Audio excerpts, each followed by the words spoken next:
રાજ્ય ફરી થશે પાણી મહિનાના અંતમાં ભારેથી અતિ ભારે વરસાદની હવામાન નિષ્ણાત પરેશ ગોસ્વામીની આગાહી।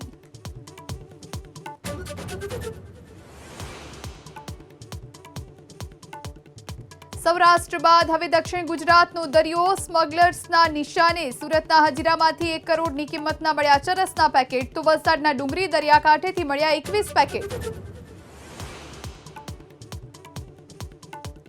આઈપીએસ અભય ચુડાસમાનું સ્ફોટક નિવેદન, બોલ્યા છેલ્લી 2 સરકારમાં ઘટ્યું કારડિયા સમાજનું પ્રતિનિધિત્વ, એક થઈને મજબૂત થવા સમાજને હાકલ।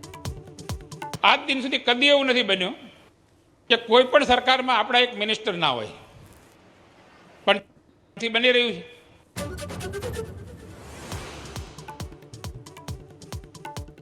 ભૂતિયા શિક્ષકો સામે છોટાઉદેપુર જિલ્લામાં મોટી કાર્યવાહી। 1 વર્ષ કરતા વધુ સમય સુધી ગેરહાજર રહેનાર 4 શિક્ષકો સસ્પેન્ડ।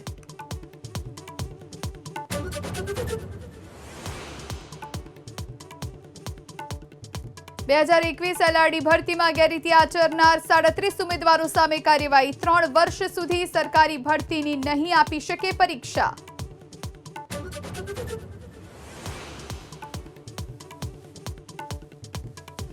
બાંગ્લાદેશમાં હિન્દુઓ પર અત્યાચારમાં વડોદરામાં પડઘા।